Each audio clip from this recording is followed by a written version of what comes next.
لا الہ الا اللہ محمد رسول اللہ علیہ صلاة اللہ وآلہ والأحبہ لا الہ الا اللہ محمد رسول اللہ۔ احسان سے آج کی اس بابرکت مجلس میں ہم جمع ہوئے ہیں، اللہ تعالیٰ یہاں ہمارے جمع ہونے کو قبول فرمائیں۔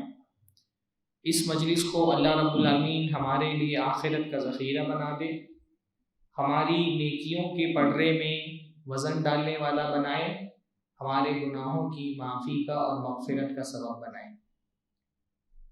اللہ تعالیٰ کے بے شمار احسانات میں اللہ تعالیٰ کا بہت بڑا احسان یہ ہے کہ اللہ تعالیٰ نے ہم کو پیارے نبی محمد الرسول اللہ صلی اللہ علیہ وسلم کو امتی بنایا، اللہ نے مسلمان بنایا، یہ تو اللہ کا احسان ہے ہی۔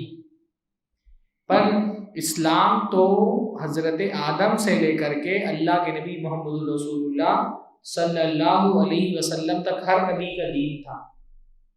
اللہ چاہتا اس کی مشیت میں ہوتا، اس کے ارادے میں ہوتا تو اللہ تعالی ہم کو حضرت عیسیٰ کا امتی بھی بنا سکتا تھا، حضرت موسیٰ کی امت میں بھی پیدا کر سکتا تھا، حضرت نوح علیہ السلام کا بھی امتی بنا سکتا تھا۔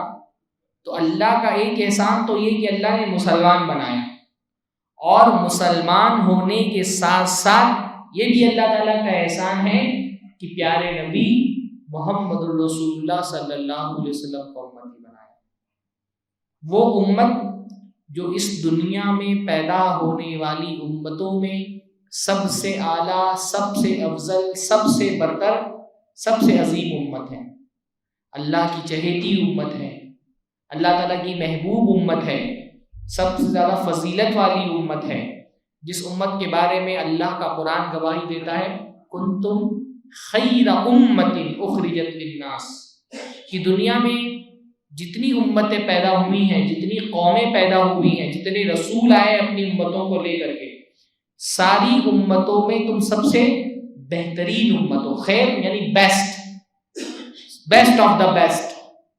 امتیں بہت ساری آئیں، الگ الگ امتوں کو الگ الگ فضیلتیں بھی حاصل ہوئیں، لیکن تمہارا مقام اور مرتبہ تمام امتوں میں سب سے اعلیٰ ہے، سب سے افضل ہے، تم سب سے بہترین امت ہو جو دنیا میں بھیجی گئی ہو، سب سے افضل ترین قوم ہو جو دنیا میں مبعوث کی گئی ہو۔ ہمارے لیے کتنی بڑی سعادت کی بات ہے، ہاں ہمارے لیے کتنی بڑی سعادت کی بات ہے کہ ہم جس رسول کا کلمہ پڑھنے والے ہیں، جس رسول کی امت کا حصہ ہیں، وہ رسول اس کائنات کا سب سے عظیم ترین انسان ہے۔ اللہ کے نبی صلی اللہ علیہ وسلم اللہ کے چہیتے ہیں، اللہ کے محبوب ہیں۔ قیامت کے دن اللہ کے نبی صلی اللہ علیہ وسلم کا مقام سارے رسولوں میں سب سے افضل ہوگا، اور اس امت کا مقام بھی ساری امتوں میں سب سے افضل ہوگا۔ اللہ کے نبی نے فرمایا نحن الآخرون الاولون یوم القیامہ، کہ دنیا میں تو ہم سب سے آخر میں آئے ہیں، پر قیامت میں ہم سب سے پہلے ہوں گے، سب سے پہلے ہمارا جنت میں داخلہ ہوگا انشاءاللہ تعالی۔ جنت میں سب سے بڑی تعداد امت محمدیہ کی ہوگی انشاءاللہ تعالی۔ اس امت کے بڑے فضائل ہیں، اس امت کا بڑا مقام ہے۔ اللہ تعالیٰ نے اس امت کو دنیا میں بھیجا ہی ہے تاکہ وہ لوگوں کی ہدایت اور رہنمائی کا کام کرے۔ یہ امت ڈومینیٹ ہونے کے لیے آئی ہے، ماتحتی میں رہنے کے لیے نہیں آئی۔ یہ امت غالب رہنے کے لیے آئی ہے، مغلوب رہنے کے لیے نہیں آئی۔ پر اللہ رب العالمین نے دنیا میں غالب اور مغلوب رہنے کے کچھ اصول اور ضابطے بیان کر دیے ہیں۔ جب بھی امت اس راستے پر چلے گی جو غلبے کا راستہ ہے، اللہ تعالیٰ اپنی نصرت اور مدد سے امت کو غالب کرے گا۔ جیسے اللہ کے نبی صلی اللہ علیہ وسلم کی محنت سے صحابہ کرام غالب ہیں۔ جس دور میں اللہ کے نبی مبعوث کیے گئے، عربوں کی سیاسی حالات بہت خراب تھے، عرب دنیا کی کمزور ترین قوم سمجھے جاتے تھے، بلکہ عرب دنیا میں تہذیب اور ثقافت سے عاری سمجھے جاتے تھے۔ کوئی ان کی مرکزی حکومت نہیں تھی، قبیلوں میں بٹے ہوئے تھے، ہر قبیلے کا اپنا ایک سردار ہوتا تھا اور اس کی حیثیت حاکم کس کی ہوتی تھی۔ دنیا کی بڑی بڑی قوموں کے درمیان ان کی حیثیت ایک کمزور سے طبقے کی تھی. جب اللہ کے نبی مبعوث کیے گئے دنیا میں 2 بڑی سپر پاور طاقتیں تھیں، ایک روم کی طاقت اور ایک ایران کی طاقت. روم اس زمانے کا سپر پاور تھا، ایران اس زمانے کا سپر پاور تھا. یہ سمجھ لیجیے کہ آج سے 40-50 سال پہلے جو صورتحال رشیا اور امریکہ کی تھی، دنیا کے 2 سپر پاور جو پوری دنیا کو ڈومینیٹ کرتے تھے. اللہ کے نبی جب مبعوث کیے گئے تو اللہ کے نبی کے زمانے میں بھی دنیا کی 2 طاقتور قومیں کون تھی؟ ایران اور روم. اور ان سب کے بیچ میں عرب بہت کمزور دبے کچلے ہوئے لوگ تھے. کوئی ان کی فوج نہیں تھی، اجتماعی طور پہ سیاست میں کوئی ان کا رول نہیں تھا، دنیا میں ان کی کوئی بہت بڑی حیثیت نہیں تھی. عربوں میں جو سب سے طاقتور قبیلہ تھا وہ قریش کا قبیلہ تھا.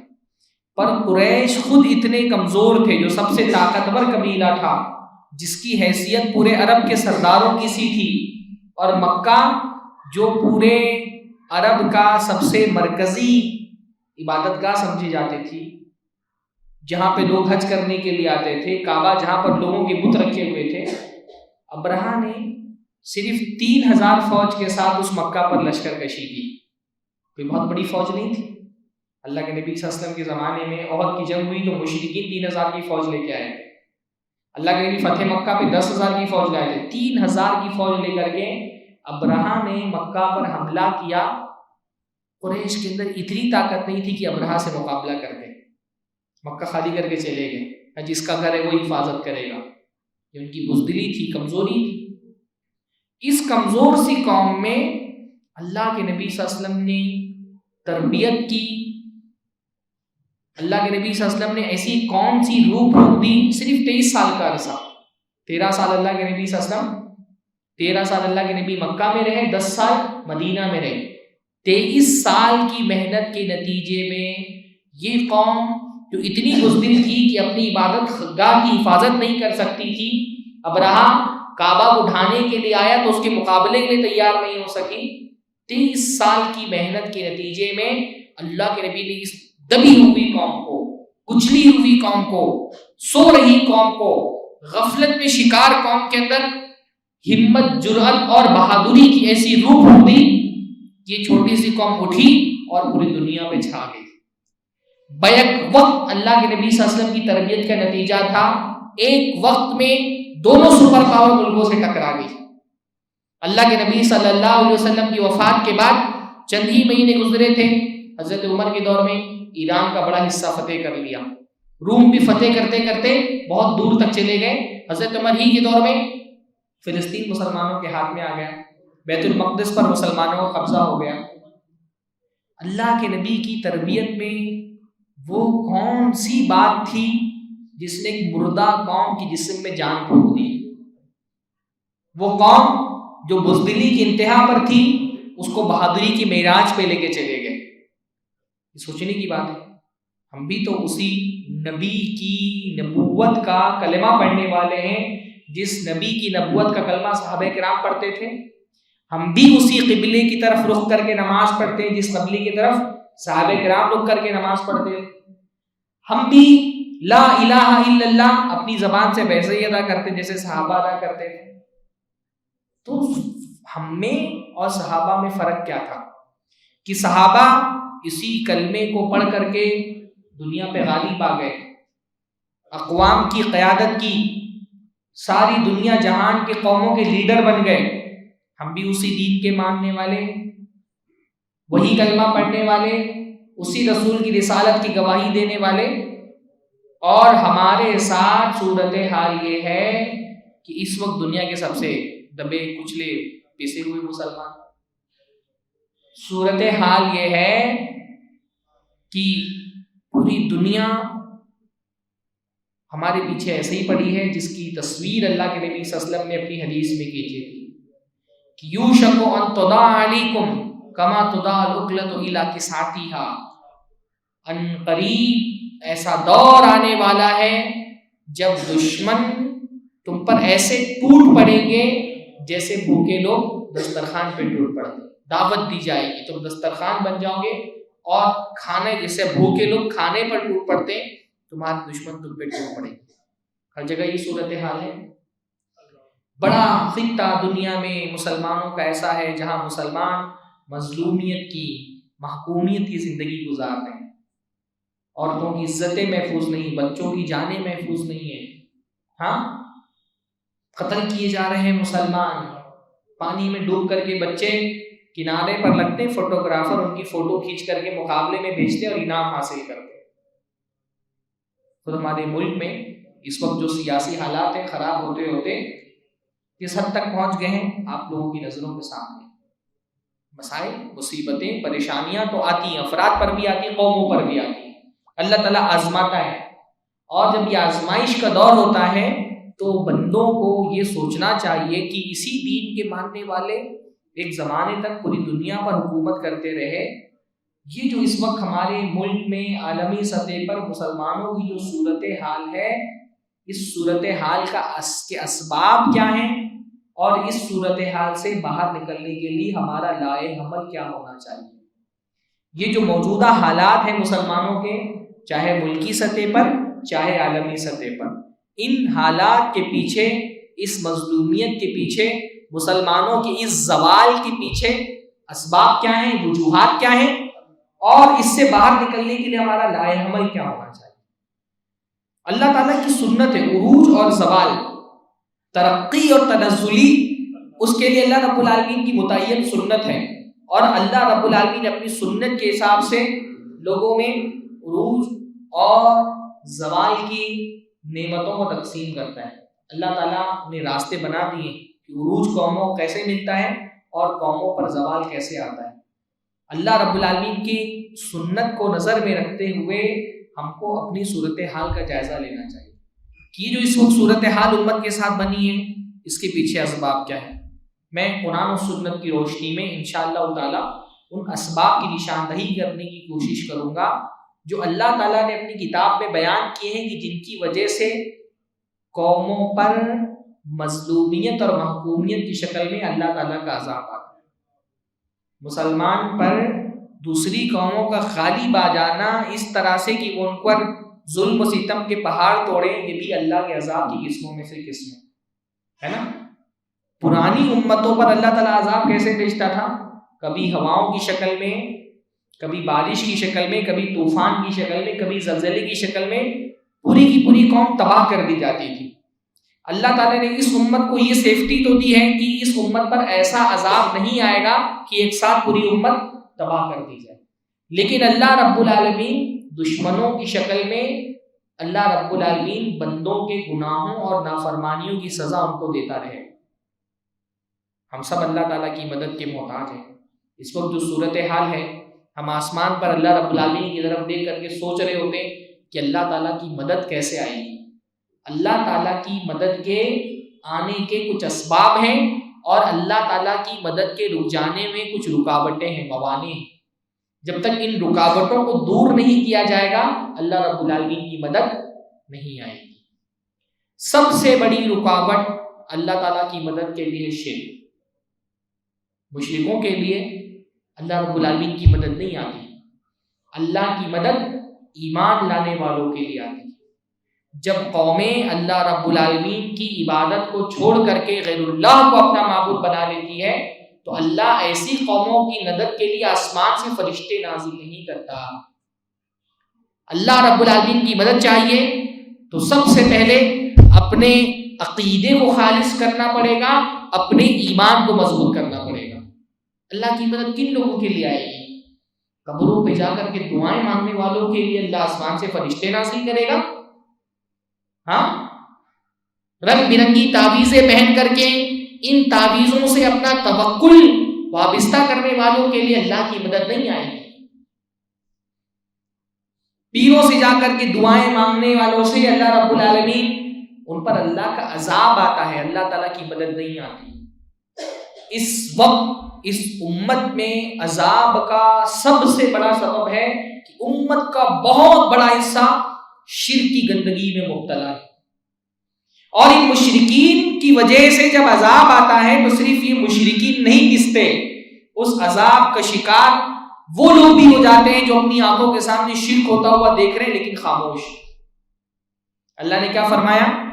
اللہ رب العالمین نے قرآن مجید میں اپنا اصول بیان فرما دیا، وَاتَّقُوا فِتْنَةً لَا تُصِيبَنَّ الَّذِينَ ظَلَمُوا مِنْكُمْ خَاصَّةً، اس فتنے سے، اس عذاب سے ڈرو جو تم میں سے صرف ظالموں کو آ کر کے اپنا شکار نہیں کرتا۔ ظالم جب ظلم کرتا ہے، اور سب سے بڑا ظلم کیا ہے؟ سب سے بڑا ظلم کیا ہے؟ اللہ تعالیٰ کے ساتھ شرک۔ جب اللہ کے ساتھ شرک آ رہا ہوتا ہے تو اللہ کی نصرت نہیں، اللہ تعالیٰ کا عذاب نازل ہوتا ہے، اور جب یہ عذاب نازل ہوتا ہے تو صرف مشرک نہیں پستا، وہ لوگ بھی اللہ تعالیٰ کے عذاب کا شکار ہو جاتے ہیں جو اپنی آنکھوں سے اللہ کے ساتھ شرک ہوتا دیکھ رہے ہوتے ہیں اور خاموشی سے اس کو برداشت کر رہے ہوتے ہیں۔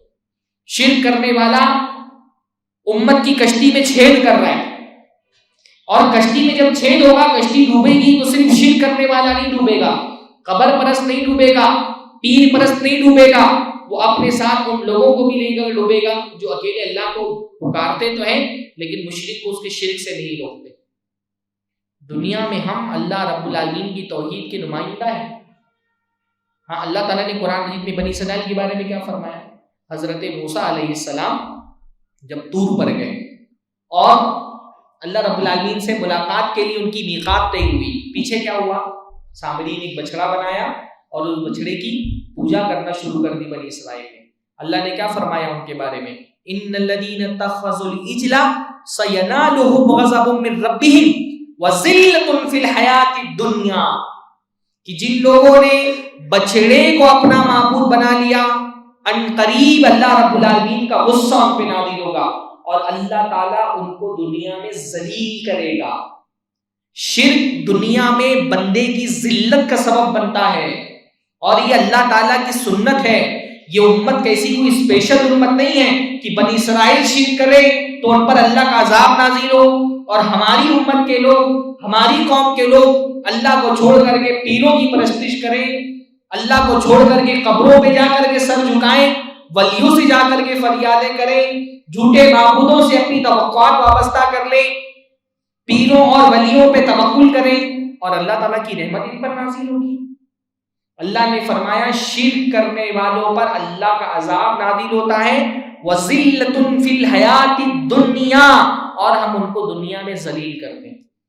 جو ذلت آپ دیکھ رہے ہیں اس وقت امت پر طاری ہے کہ ہم دسترخوان پہ کیا کھائیں گے کیا نہیں کھائیں گے، اس کا فیصلہ بھی سیاست کے ایوانوں میں ہو رہا ہے، کیا کھا سکتے کیا نہیں کھا سکتے، نہ جان محفوظ، نہ مال محفوظ، نہ عزت محفوظ۔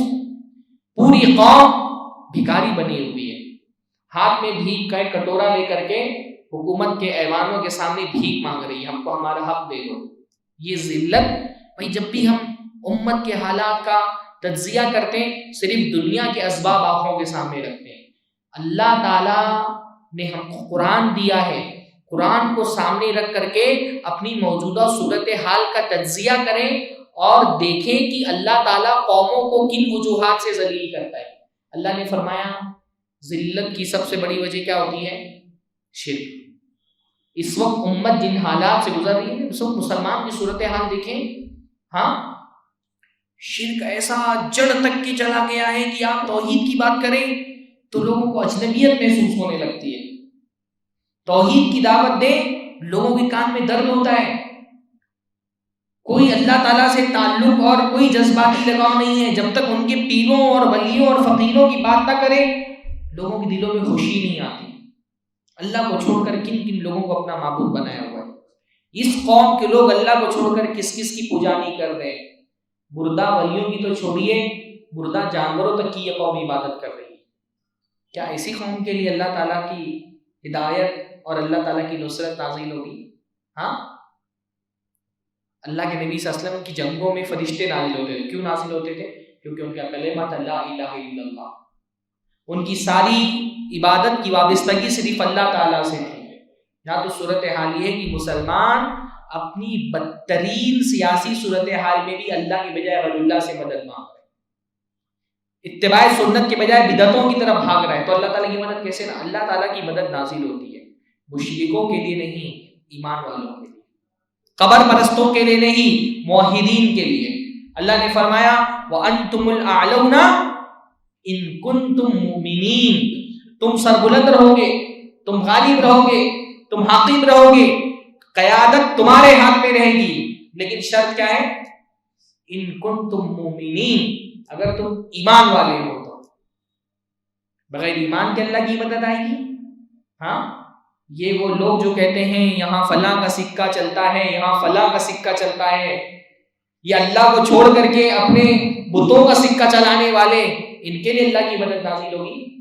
عین جنگ کے موقع پر احد میں اللہ کے نبی صلی اللہ علیہ وسلم اپنے صحابہ کے ساتھ ہیں، ابو سفیان آتے ہیں، ابو سفیان نعرہ لگاتے ہیں لنا عزا ولا عزا لکم، ہمارے پاس عزا دیوی ہے، تمہارے پاس کوئی عزا نہیں ہے۔ شرک کا نعرہ مسلمان نہیں لگاتا، مشرک لگاتا ہے۔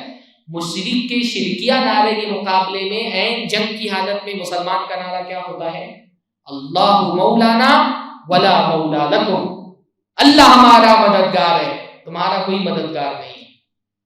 بھئی ان لوگوں کے لیے، ان موحدین کے لیے اللہ کے فرشتے نازل ہوتے ہیں، ہاں، ان موحدین کے لیے اللہ کے، اس نے کہا اولو حبل، حبل کی جے ہو، تو اللہ کے رسول نے فرمایا کہو اللہ اعلی و اجل، اللہ بڑا ہے، اللہ رب العالمین عظیم شان والا ہے۔ یا مسلمان کہہ رہے ہیں سب اپنے اپنے علاقے کے ہیں، پرائم منسٹر، ہاں، چیف منسٹر بغداد میں بیٹھا ہے ان کا پرائم منسٹر۔ ایسی صورتحال میں جب ہم اللہ تعالیٰ کی مدد کے شدید ترین محتاج ہیں، ہماری وابستگی ہاں اجمیر اور بغداد سے وابستہ ہے، وہاں سے اللہ، ایسے مشرکوں کے لیے اللہ کی مدد آئے گی؟ اللہ کی مدد ایمان کے ساتھ آتی ہے۔ غلبہ، طاقت، قوت کن لوگوں کے لیے؟ جن کے دل میں ایمان پختہ ہو، جس کے دل میں شرک ہے اس کے دل میں کاہے کا ایمان؟ اللہ نے فرمایا وَلِلَّهِ الْعِزَّةُ وَلِرَسُولِهِ وَلِلْمُؤْمِنِينَ، عزت، طاقت، قوت، غلبہ کس کے لیے ہے؟ اللہ کے لیے، رسول کے لیے، ایمان والوں کے لیے۔ مومنین کو اللہ رب العالمین عزت اور طاقت سے نوازتا ہے۔ اللہ تعالیٰ نے فرمایا وَلَن يَجْعَلَ اللَّهُ لِلْكَافِرِينَ عَلَى الْمُؤْمِنِينَ سَبِيلًا، اللہ تعالیٰ نے ایمان لانے والوں پر، مومنین پر کافرین کو کوئی راستہ نہیں دیا۔ کافر مومن پہ غالب نہیں آ سکتے۔ کب؟ کس پہ غالب نہیں آ سکتے؟ مومن پہ غالب نہیں آ سکتے۔ جب آپ کا ایمان سچا ہوتا ہے اللہ تعالیٰ اپنی نصرت کے دروازے آپ کے لیے کھول دیتا ہے۔ ساری آپ کوششیں کر کے دیکھ لیں، اپنی سیاست اچھی کر لیں، اپنی معیشت اچھی کر لیں، اپنا کاروبار اچھا کر لیں، تعلیم بہت اچھی کر لیں، جب تک ایمان پر محنت نہیں ہوگی اللہ کی مدد نہیں آئے گی۔ سیاست سے اللہ کی مدد نہیں آتی، معیشت مضبوط ہونے سے اللہ تعالیٰ کی مدد نہیں آتی، تعلیم اعلیٰ ہونے سے اللہ کی مدد نہیں آتی۔ اللہ تعالیٰ کی مدد ایمان کے ساتھ آتی ہے۔ اللہ تعالیٰ نے یہ نہیں کہا اپنی سیاست اچھی کر لو تو اللہ تعالیٰ کی مدد آ جائے گی، اپنی معیشت اور تجارت اچھی کر لو، اپنی اکانومی پہ محنت کرو تو اللہ کی مدد آئے گی۔ اللہ تعالیٰ نے یہ نہیں کہا کہ اپنی تعلیمی صورتحال کو اچھی کرو تو اللہ کی مدد آئے گی۔ جب بھی قوم کے مفکرین، دانشوران، بڑے بڑے جرنلسٹ کسی سیمینار میں جمع ہوتے ہیں، امت کی ذبح و حالی میں بات کرتے ہیں، امت کی پسماندگی کا ذکر کرتے ہیں، بھائی کوئی بول رہا ہے اپنی پالیٹکس اچھی کرنی چاہیے، اپنی پارٹی کو مضبوط کر لو، کوئی کہہ رہا ہے تعلیم میں مسلمانوں کو آگے بڑھانا چاہیے، اپنی تعلیمی حالت اچھی کرو، تعلیمی ادارے کھولو، عصری تعلیم میں اپنے آپ کو آگے بڑھاؤ، کوئی معیشت مضبوط کرنے کی بات کر رہا ہے۔ مین بات جس پر اللہ تعالیٰ کی نصرت کا وعدہ کیا وہ کوئی کر ہی نہیں رہا۔ اللہ کی نصرت کا وعدہ ایمان کے ساتھ۔ حضرت عمر الخطاب ایک بات کہا کرتے تھے بہت پیاری، وہ کہتے تھے نحن قوما اعزنا اللہ بالاسلام، ہم وہ لوگ ہیں جن کو اللہ نے طاقت اور قوت اسلام کے ساتھ دی۔ اللہ کے نبی صلی اللہ علیہ وسلم جب آئے تو اللہ کے نبی صلی اللہ علیہ وسلم نے زیادہ بڑی محنت کس پر کی؟ توحید پہ کی۔ مکہ میں آئے توحید پر محنت کی، ہجرت کر کے مدینہ گئے توحید مضبوط کی۔ ایک بار ایمان اور توحید مضبوط ہو جائے اللہ کی نصرت کے راستے کھل جاتے ہیں۔ فرمایا ہم وہ لوگ ہیں جن کی قوت اور طاقت اللہ رب العالمین نے ان کو فراہم کی کیونکہ انہوں نے اسلام کو مضبوطی سے پکڑا۔ فَمَهْمَا ابْتَغَيْنَا الْعِزَّةَ فِي غَيْرِهِ أَذَلَّنَا اللَّهُ، اگر ہم اسلام کو چھوڑ کر کہیں اور عزت اور قوت تلاش کریں گے اللہ ہم کو ذلیل کرے گا۔ اس ذلت کی وجہ یہ نہیں کہ ہم تعلیم میں پیچھے رہ گئے، اس ذلت کی یہ وجہ نہیں کہ ہم معیشت اور اکانومی میں پیچھے رہ گئے، اس ذلت کی وجہ یہ نہیں ہے کہ ہم سیاست میں پیچھے رہ گئے، اس ذلت کی وجہ یہ ہے کہ ہم ایمان میں پیچھے رہ گئے. شرک ہماری کشتی کو لے کر کے ڈوب رہا ہے. سب سے پہلے اپنے ایمان پر، اپنے عقیدے پر محنت کرنے کی ضرورت ہے. ایمان ہمارا کمزور ہے، عقیدہ ہمارا کمزور ہے. عقیدے اور ایمان پر، توحید پر محنت کریں. اللہ کے نبی صلی اللہ علیہ وسلم پر جو ایمان ہے اس پر محنت کریں. تو پہلی چیز اللہ تعالیٰ کی مدد کب آئے گی؟ توحید پر محنت کرنے سے. عقیدے کے بارے میں ہماری معلومات کتنی ہے؟ ہاں، میں یہ صورتحال اپنے ملک میں دیکھ رہا ہوں. اچھے خاصے دیندار گھرانوں میں بچوں سے پوچھو بھائی لا الہ الا اللہ کا ترجمہ کیا نہیں بتا پاتے ہو. ہاں، لا الہ الا اللہ کا ترجمہ لوگوں کو نہیں پتا. اللہ کہاں ہے نہیں بتا پاتے. بڑے بڑے لوگ دین کے بنیادی ارکان سے واقف نہیں ہیں کہ دین کے ارکان کتنے ہیں، ایمان کے ارکان کتنے ہیں نہیں پتا.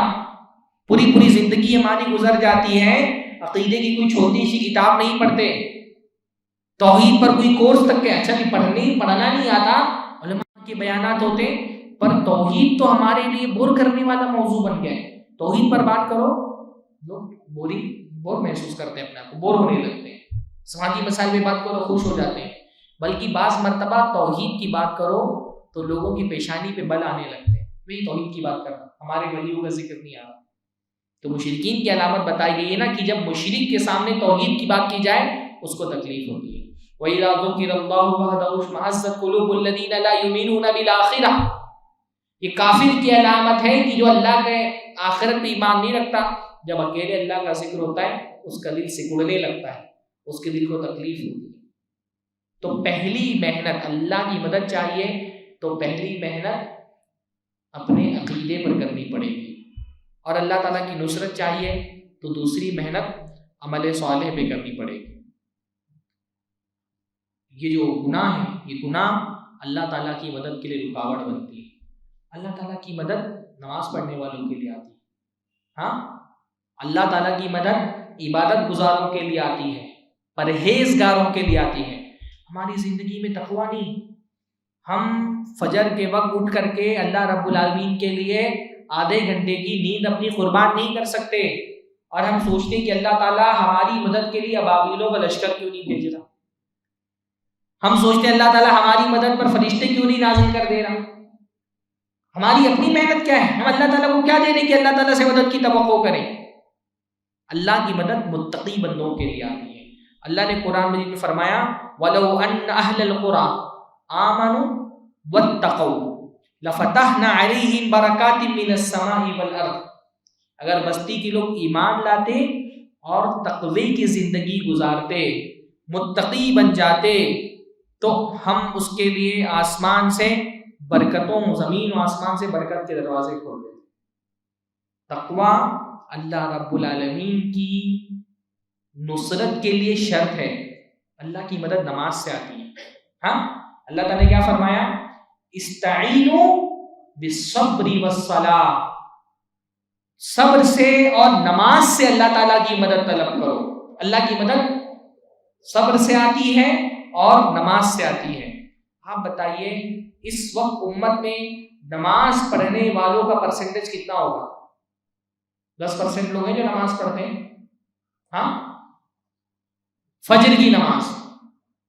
ہاں بھائی، جب ہم کہتے ہیں 5%، مجھے تو نہیں لگتا کہ اگر فجر کی نماز، اگر ہمارے یہاں مسئلہ یہ کہ 4 وقت کا نماز پڑھنے والا بھی اپنے آپ کو نمازی سمجھتا ہے. ہاں، نمازی وہ ہے جو 5 وقت کی نماز پڑھے فجر سے لے کر کے عشاء تک کے. مجھے نہیں لگتا کہ 2% بھی ہمارے قوم میں نمازی ہیں. کیسے اللہ کی مدد آئے گی؟ اللہ کہتا ہے مشکلوں میں اگر اللہ تعالیٰ کی مدد چاہیے تو نماز پڑھو. آپ کیا نماز فجر کے وقت میں کتنے لوگ ہوتے ہیں نماز پڑھنے کے لیے؟ 12-15 لوگ ہوتے ہیں. کل آبادی کتنی ہے؟ اچھا ماشاءاللہ 10-12 گھر میں کم سے کم 10-12 لوگ فجر کی نماز پڑھنے والے. مسلمانوں کی آبادی میں 2% لوگ بھی پختہ نمازی نہیں. کیسے اللہ کی مدد آئے گی؟ اللہ کہہ رہے ہیں مدد چاہیے تو نماز پڑھو. ہمارے نماز پڑھنے والے نہیں. ہاں، جو نماز پڑھنے والے بھی ہیں وہ نماز کا حق ادا کرنے والے نہیں.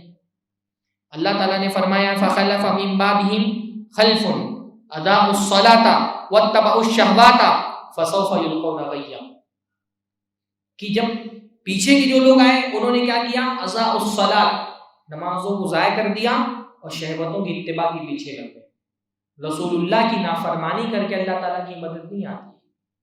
نماز پڑھنے والوں میں آج اللہ کے نبی صلی اللہ علیہ وسلم کو آپ دیکھیں، اللہ کے نبی صلی اللہ علیہ وسلم اپنی زندگی کے سب سے مشکل ترین حالات جو تھے اس میں کہاں تھے؟ اللہ کے نبی سجدے میں تھے۔ ہاں، اللہ کے نبی صلی اللہ علیہ وسلم اپنی زندگی کے مشکل ترین حالات جتنے بھی اللہ کے نبی گزرے، حدیث میں آتا ہے کان اذا حدبہ امر فدعا الی الصلاۃ، اللہ کے نبی صلی اللہ علیہ وسلم کو جب بھی کوئی گھبراہٹ ہوتی، کوئی پریشانی کا عالم ہوتا، حتیٰ کہ تیز ہوائیں چل رہی ہوتی، ڈر ہوتا کہ کہیں طوفان نہ آ جائے یا دشمن کے حملے کا خوف ہوتا، اللہ کے نبی کیا کرتے؟ فزع الی الصلاۃ، نماز کی طرف دوڑتے، سجدے میں جا کر کے اللہ تعالیٰ سے دعائیں مانگتے۔ بدر کے موقع پہ 313 کی مختصر سی تعداد ہے مسلمانوں کی اور 1000 کی فوج سے مقابلہ ہے۔ اللہ کے نبی کہاں ہیں؟ اپنے خیمے میں کیا کر رہے ہیں؟ سجدہ کر رہے ہیں، ہاتھ اٹھا کر کے دعائیں مانگ رہے ہیں۔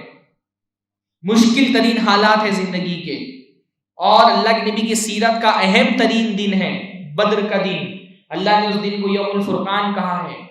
اللہ کے نبی صلی اللہ علیہ وسلم ایک طرف جا کر کے فوجیوں کی صفیں درست کر رہے ہیں تو دوسری طرف جا کر کے مصلیوں کی صفیں درست کر رہے ہیں، سجدے میں ہیں، ہاتھ اٹھا کر کے دعائیں مانگ رہے ہیں۔ اللہم ان تولک ہذہ الاصابہ لن تعبد بعدا، اللہ تعالیٰ یہ چھوٹی سی موحدین کی جماعت آج تیرے دین کے غلبے کے لیے میدان میں آئی ہے، آج اگر یہ ہلاک ہو گئی تو کوئی تیری عبادت کرنے والا نہیں بچے گا۔ نمازوں سے اللہ تعالیٰ کی مدد آتی ہے۔ آپ کو اللہ کی مدد چاہیے، نمازوں میں آئیے، آخرت کو اپنی ترجیح بنائیے۔ آپ بتائیے ہمارے ملک میں NRC کے موقع پہ، CA کے موقع پہ کتنے احتجاجات ہوئے؟ ہاں، کتنا مسلمان جوش سے اور جذبے سے نکلا، ریلیوں میں بھیڑ لگائی، میدانوں کو بھر دیا، اجتماعات سے اور ریلیوں سے سڑکیں بند کر دی گئی، ساری سیاسی کوششیں کی اپنی طرف سے۔ پر کیا ایسا ہوا کہ مسجدوں میں ایک صف نمازیوں کی تعداد بڑھ گئی ہو؟ اتنے مشکل حالات ہیں، ہاں اتنے مشکل حالات ہیں تو اللہ رب العالمین کی طرف رجوع کریں اور ایک صف نمازی بڑھ گئے ہو، ایسا ہوا؟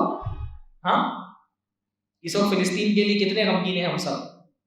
ہمارے بھائی جو فلسطین میں مارے جا رہے ہیں، ہماری بہنیں جو ماری جا رہی ہیں، چھوٹے چھوٹے بچے قتل کیے جا رہے ہیں، سب کو غم ہے نا۔ پر کیا ایسا ہوا اس غم میں مسلمان گھر سے باہر نکلا ہو؟ بھائی ہم کیا کر سکتے ہیں؟ اپنے فلسطینی بھائیوں کے لیے کیا کر سکتے ہیں؟ گھر سے باہر نکلنا ہے، پر گھر سے باہر نکل کے کہاں جانا ہے؟ کسی احتجاجی ریلی میں نہیں جانا ہے، کسی جنگ کے میدان میں نہیں جانا ہے، مسجد میں آنا ہے انشاءاللہ۔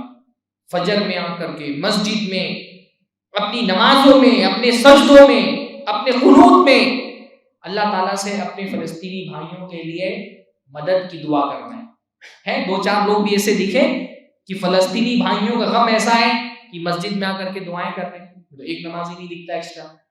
ہاں، سوشل میڈیا پہ جا کر کے 4 کمنٹ کر دینا آسان ہوتا ہے، ادھر ادھر کی ویڈیو لے کر کے فارورڈ کر دینا آسان ہوتا ہے۔ اللہ تعالیٰ کی مدد سوشل میڈیا پہ کمنٹ کرنے سے نہیں آتی، ویڈیوز فارورڈ کرنے سے نہیں آتی۔ بائیکاٹ کی بڑی بڑی اپیلیں کی جا رہی ہیں کہ بائیکاٹ کرو، لیکن خود مسجد کا بائیکاٹ کیا ہوا ہے۔ ہاں، بغیر اللہ تعالیٰ کی مدد بغیر نماز کیا جائے گی؟ ہم نہیں، اس کے لیے نہیں نکلیں گے۔ عربوں پہ ہمارا غصہ بہت شدید ہے، بھائی عرب فوجیں کیوں نہیں اسرائیل کو نیست و نابود کر دے رہی ہیں؟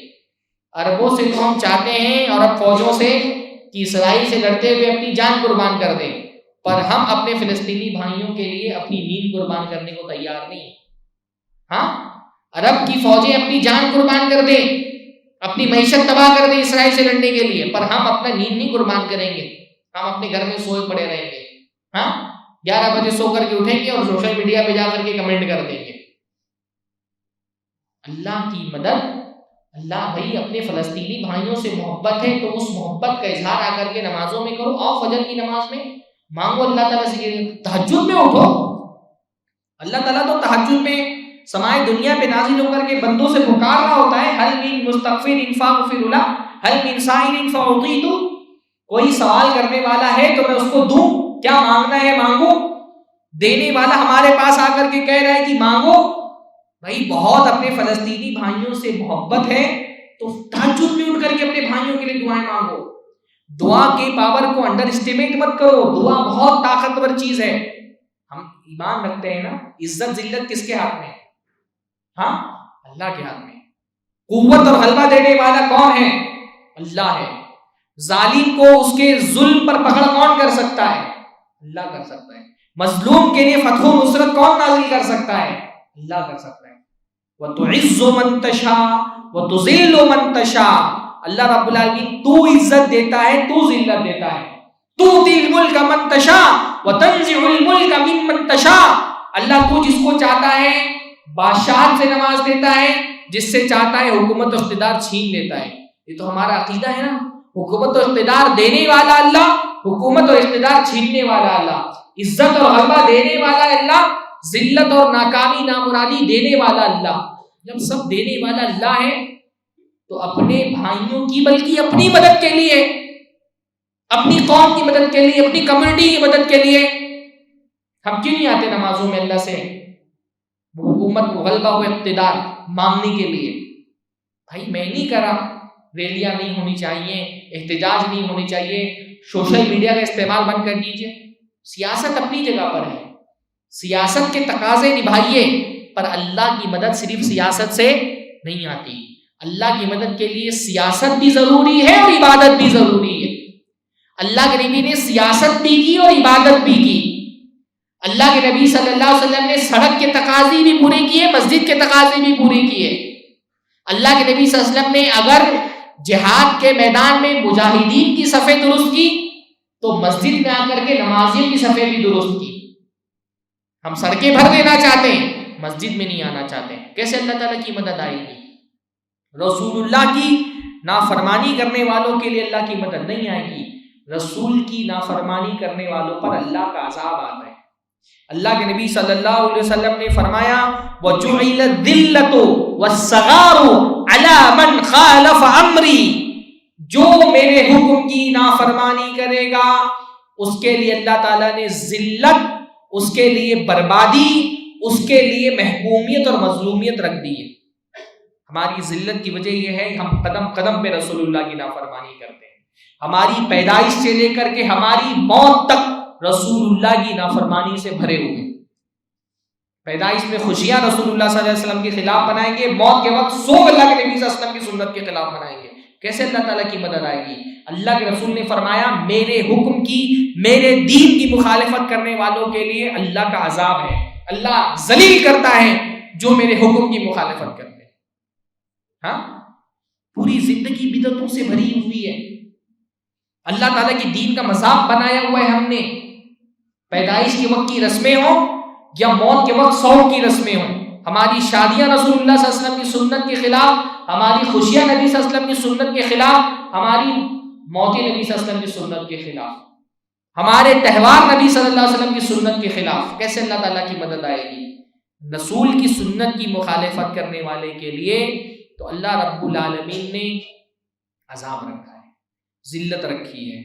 اللہ رب العالمین نے رسول اللہ صلی اللہ علیہ وسلم کی سنت کی مخالفت کرنے والوں کے لیے دنیا میں محکومیت اور مظلومیت رکھی ہے. بدعتیوں کے لیے اللہ رب العالمین یعنی کیا ہے؟ شاعر کا بڑا خوبصورت شعر ہے، نبی کا حکم ٹوٹا ہے تو جیتی جنگ ہاری ہے. نبی کی فوج میں موجودگی سے کچھ نہیں ہوتا. اگر نبی کے حکم کی نافرمانی ہوتی ہے تو مسلمان جیتی بھی جنگ ہار سکتا ہے. کون سی جنگ؟ ہاں کون سی جنگ؟ جنگ احد. ہاں، اللہ کے نبی خود اس جنگ میں موجود ہیں. صحابہ کرام سے کیا کہا؟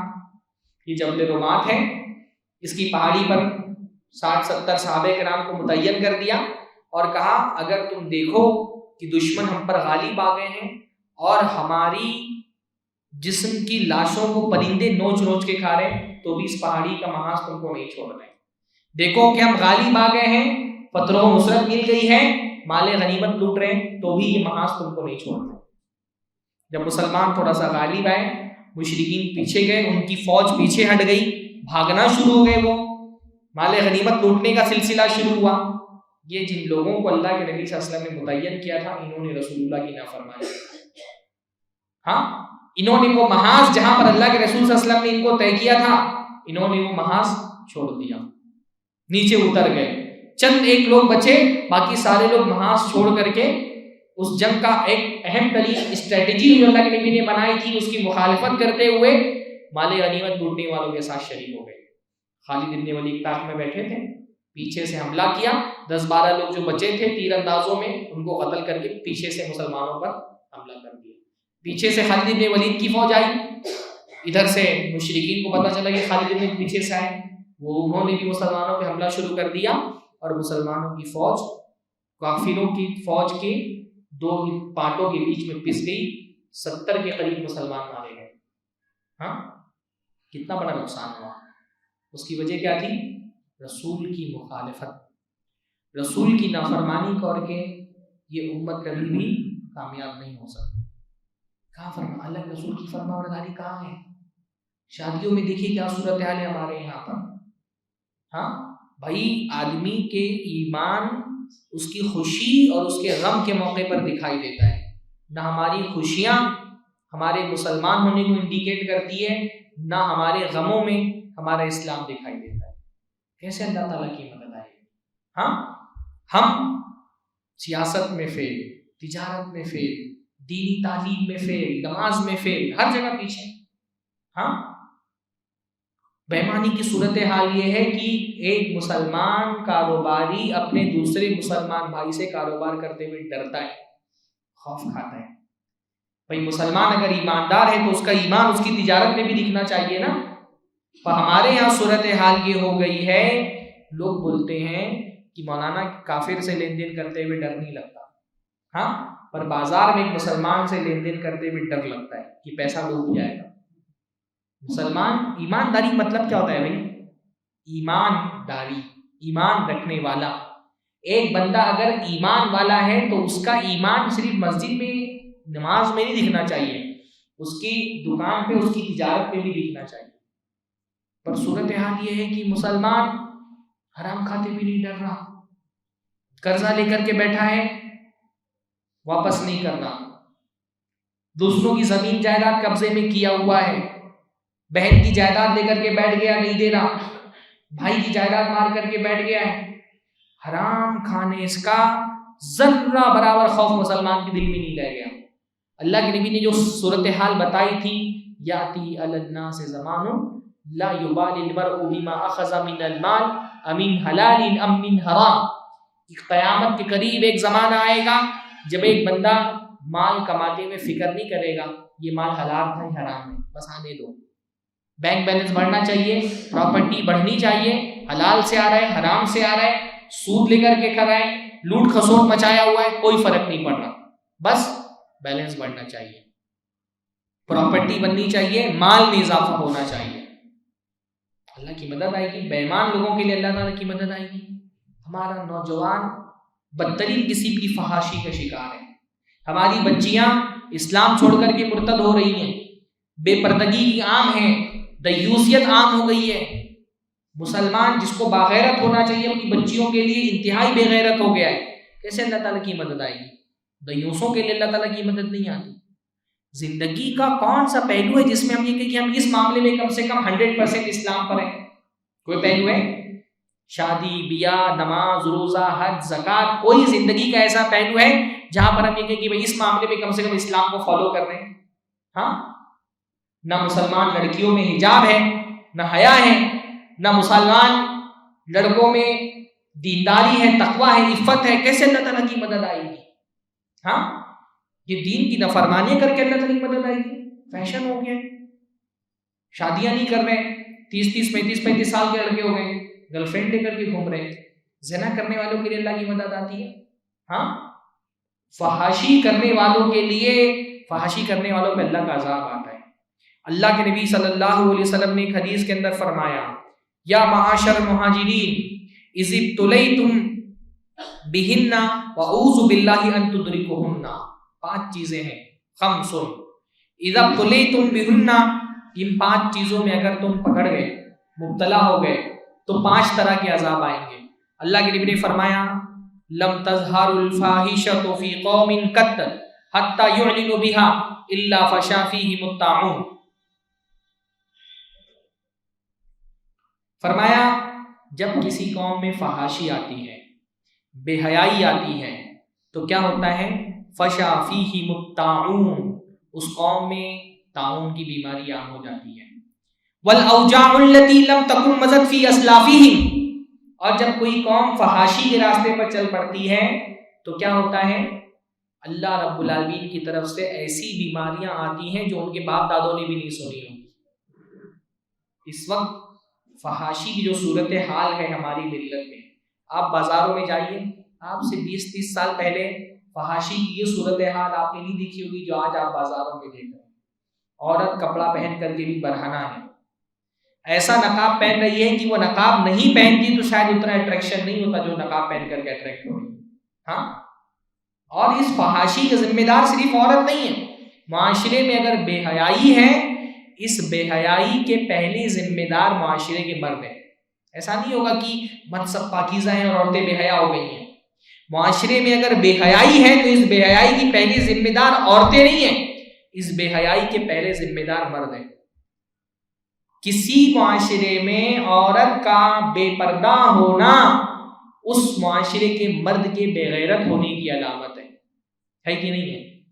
ایک گھر کی عورت اگر بے پردہ ہو کر کے بازار آ رہی ہے، ٹائٹ نقاب پہن کر کے بازاروں میں چل رہی ہے، رنگ برنگے ڈیزائن والے نقاب پہن کر کے اسکولوں اور کالجوں کا چکر لگا رہی ہے، اس کی بے پردگی اس بات کی علامت ہے کہ اس کے گھر میں دیوس مرد رہتے ہیں.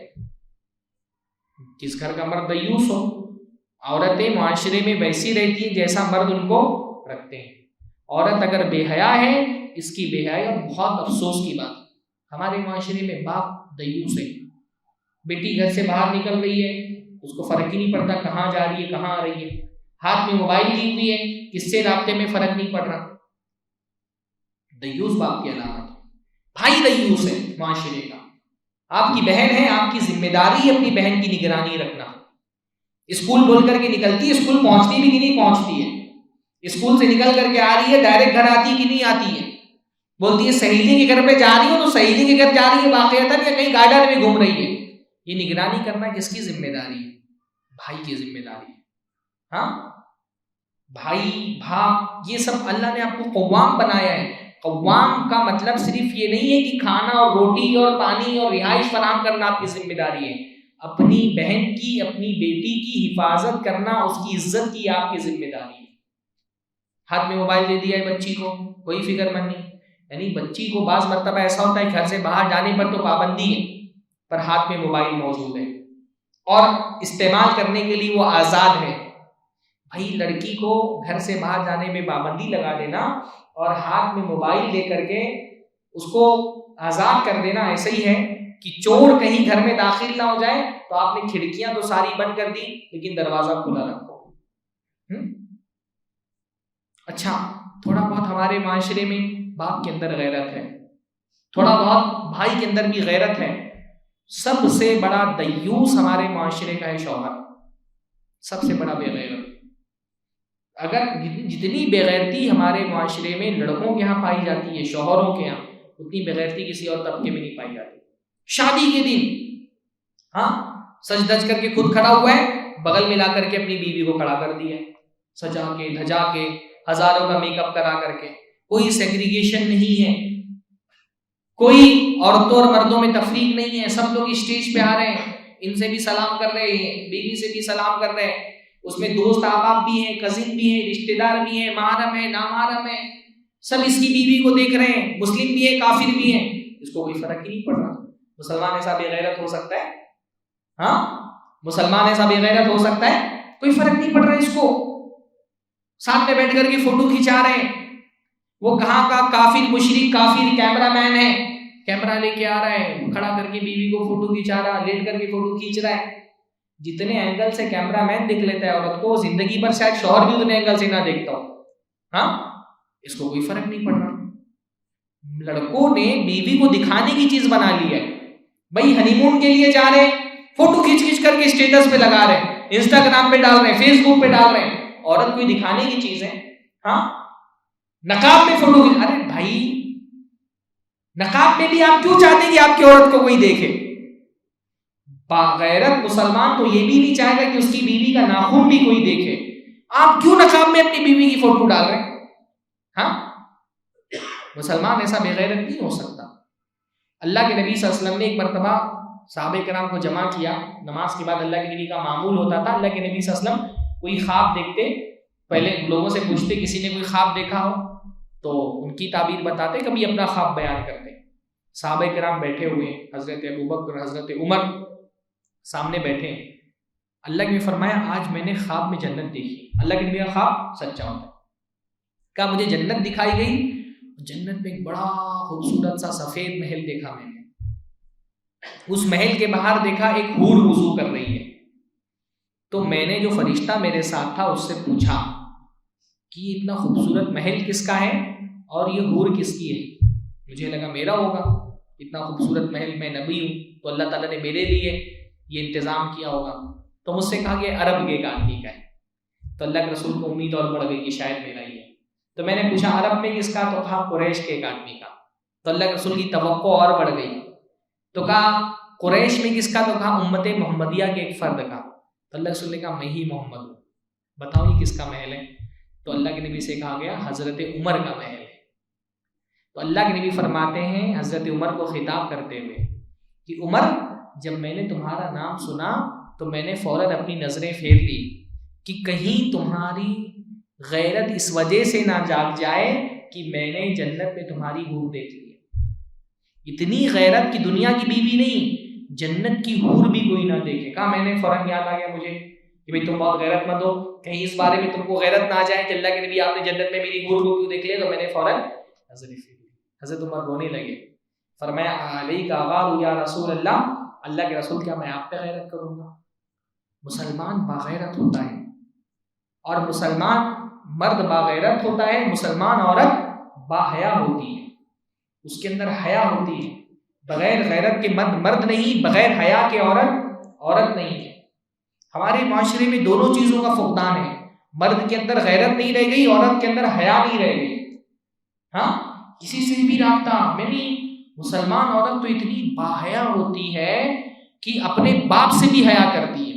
اتنی باحیا ہوتی ہے کہ اگر اس کا باپ کہے بیٹا تمہارا رشتہ فلاں جگہ پر طے کیا جا رہا ہے، اپنے باپ کو ہاں نہیں بول پائے گی کہ میں راضی ہوں، شرما جائے گی. مسلمان عورت اتنی باحیا ہوتی ہے. یہاں مسلمان لڑکی خود سے اپنے رشتے کی تلاش کے لیے نکلی، خود ہی تعلقات بنا کر کے، رابطے کر کے، رشتہ طے کر کے باپ کو بتا رہی مجھے فلاں جگہ نکاح کرنا، یا بعض مرتبہ بھاگی جا رہی ہے، باپ کو بتائے بغیر بھاگ جا رہی ہے. بعض مرتبہ مسلمان کے ساتھ بھاگ رہی ہے، بعض مرتبہ کافر کے ساتھ بھاگ جا رہی ہے. مسلمان عورت اتنی بے حیا نہیں ہو سکتی. یعنی حیا کا اندازہ لگائیے. حضرت فاطمہ رضی اللہ تعالی عنہ، حضرت فاطمہ نے ایک مرتبہ حضرت اسماء بنت ابی بکر سے کہا کہ اسماء، یہ جو مسلمان عورتوں کو وفات کے بعد ان کا جنازہ قبرستان تک لے جانے کا جو طریقہ ہے یہ مجھے پسند نہیں. کیوں نہیں پسند ہے؟ کہا دیکھو عورت مر گئی تو چارپائی پہ کفن پہنا کر کے اس کو لٹایا جاتا تھا اور اس کفن کے اوپر چادر ڈال دی جاتی تھی. اللہ کے نبی کے زمانے میں وہ تابوت نہیں چلتا تھا، چارپائی پر لٹا کر کے اسی کے اوپر چادر ڈال دی جاتی تھی. اور چادر بھی صرف عورتوں ہی کے جنازے پہ ڈالی جاتی تھی، مردوں کے جنازے پہ چادر اوپر سے نہیں ڈالی جاتی تھی. تو چادر ڈال دی جاتی تھی اور چادر ڈال کر کے پھر اس عورت کے جنازے کو قبرستان تک لے جایا جاتا تھا. تو کہا دیکھو یہ جو جنازے پہ چادر ڈالی جاتی ہے ٹھیک ہے، اس سے عورت کا جسم چھپ جاتا ہے، لیکن جو عورت کا فگر ہے، اس کے جسم کا موٹاپا ہے یا دبلا پن ہے یا لمبی ہے یا ناٹے قدقی ہے، تو وہ تو چادر سے نہیں چھپے گا نا. اس کا جو جسم فگر ہے وہ تو چادر کے اوپر سے بھی دکھائی دے گا. اور جنازہ جب اٹھایا جاتا ہے تو سارے مرد ہوتے ہیں پیچھے چلنے والے اور جنازہ سب سے بلندی پر ہوتا ہے. تو وہ یہ سوچ کر کے حیا کرتی تھی کہ مرنے کے بعد مجھے ایسے قبرستان لے جایا جائے گا، اوپر بلند کر کے سارے مرد ہوں گے اس میں، تو میرے جنازے کو بھی کوئی نہ دیکھے. جسم نہیں، جو جسم کی بناوٹ ہے چادر کے اوپر سے وہ تو ظاہر ہوگی، وہ تو نہیں چھپے گی. اس پر ان کو حیا تھی. حیا کا کتنا بڑا معیار ہے. ہاں، تو حضرت اسماء نے کہا کہ میں آپ کو وہ طریقہ بتاتی ہوں جو میں نے حبشہ میں دیکھا ہے. یہ ہجرت ہوئی تھی حبشہ میں نا، تو کہا میں نے حبشہ میں یہ دیکھا ہے. غالباً حضرت اسماء ہی تھی کہ جنازہ لٹایا جاتا تھا اور جنازے کے اوپر کیا ہوتا تھا، کھجور کے پتے ڈال دیے جاتے تھے حبشہ میں. ہاں، کھجور کے پتے ڈالنے کے بعد پھر اس کے اوپر چادر ڈالی جاتی تھی، تو کھجور کے پتوں کی وجہ سے جسم کی بناوٹ ظاہر نہیں ہوتی تھی. تو حضرت فاطمہ نے وصیت کی تھی حضرت اسماء کو، ہاں، کہ جب میرا جنازہ لے جانے کے لیے تیار کیا جائے تو کیا کرنا، میرا جنازہ تم تیار کرنا اور اسی طریقے پہ تیار کرنا. حضرت اسماء ہی نے حضرت عائشہ فاطمہ کا جنازہ تیار کیا تھا. حضرت عائشہ جب جنازے میں تیار کرنے میں شریک ہونے لگی تو حضرت اسماء نے منع کر دیا. تو حضرت عائشہ نے جا کر کے حضرت ابوبکر سے شکایت کی. تو حضرت ابوبکر نے جب حضرت اسماء سے پوچھا تو حضرت اسماء نے وہ تفصیلات بیان کی. مسلمان عورت اتنی بایا ہوتی ہے، زندگی میں کوئی اس کو دیکھے یہ تو بہت دور کی بات ہے، وہ اس کو بھی پسند نہیں کرتی کہ مرنے کے بعد اس کے جنازے پر بھی کسی کی نظر پڑے. یہ ہماری آئیڈیل ہے. ہماری بچیوں نے کن کن کو اپنا آئیڈیل بنایا ہوا ہے. ہاں، حضرت کون کیا نام ہے ان کا، امام ابو سیرین، ان کی ایک بہن تھی غالباً، کون کی نابینا ہو چکی تھی، بوڑھی ہو گئی تھی اور نابینا بھی تھی. ہاں، تو ان کو کسی نے ایک کپڑا گفٹ کیا. تو کپڑا گفٹ کیا تو انہوں نے کپڑے کو ایسے چھوا، نابینا تھی، دیکھ نہیں پاتی تھی. کپڑا گفٹ کیا اور چھونے کے بعد ریجیکٹ کر دیا کہ میں نہیں پہنوں گی. بوڑھی عورت ہے. تو جو لونڈی تھی ان کی، انہوں نے کہا انہا لا تشف، ہاں، کہ یہ کپڑا اتنا پتلا نہیں ہے، آپ کیوں پہننے سے انکار کر رہی ہیں؟ تو کہا ان کا لا تشف ولکن تصف، کہ کپڑا گرچہ پتلا نہیں ہے لیکن اس ٹائپ کا کپڑا ہے جو جسم سے لگ جاتا ہے.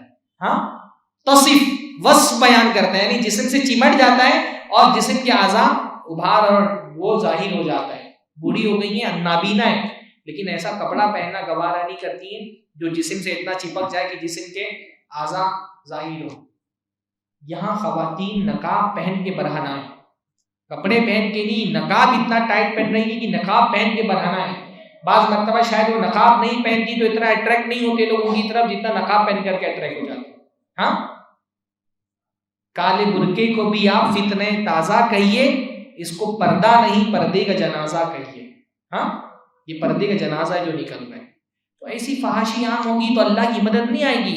اللہ نے فرمایا فحاشی عام ہوتی ہے تو اللہ رب العالمین ایسی بیماریاں بھیجتا ہے جو بیماریاں کبھی ان کے باپ دادوں نے بھی نہیں سنی ہوگی. اور فرمایا وَلَمْ يَنْقُصُ الْمِكْيَالَ وَالْمِيزَانَ إِلَّا أُخِذُوا بِالسِّنِينِ وَشِدَّةِ الْمُؤُونَةِ. جب کوئی قوم ناپ تول میں کمی کرنے لگتی ہے، کانٹے مارنے لگتی ہے، حرام کھانے کا عادی ہو جاتی ہے تو اللہ رب العالمین اس کی معیشت تباہ کر دیتا ہے. مسلمان کے ہندوستان میں کاروبار میں پیچھے ہونے کی ایک وجہ یہ بھی ہے کہ مسلمان بے ایمان ہیں، تجارت میں بے ایمانی کرتے ہیں. اللہ رب العالمین جو تجارت میں ایمانداری کرتا ہے نا، اللہ رب العالمین ان کی مدد کرتا ہے. آپ ہندوستان میں دیکھیے پارسیوں کی مثال، پارسی مالی معاملات میں بہت صاف شفاف ایماندار ہوتے. اس لیے دیکھیں کہ ہندوستان میں پارسی کمیونٹی معاشی اعتبار سے بہت طاقتور ہے. ہاں، ایک بات امام ابن تیمیہ نے اپنی کتابوں میں لکھی ہے کہ کوئی قوم کفر کے ساتھ ترقی کر سکتی ہے، ظلم کے ساتھ ترقی نہیں کر سکتی. مسلمان کتنا بھی ایمان والا ہو، تجارت میں بے ایمانی تجارت سے برکت ختم کر دیتی ہے. جو اس وقت ہندوستان میں ہماری پچھڑا پن ہے معاشی اعتبار سے، ہماری جو اکانومیکل بدحالی ہے، اس بدحالی کے پیچھے ایک بہت بڑی وجہ کہ مسلمان ایماندار نہیں، بے ایمان ہے. تجارت میں بس وہی آدمی ایماندار ہے جس کو بے ایمانی کا موقع نہیں ملتا. جس کو موقع ملتا ہے پھر وہ چوکتا نہیں.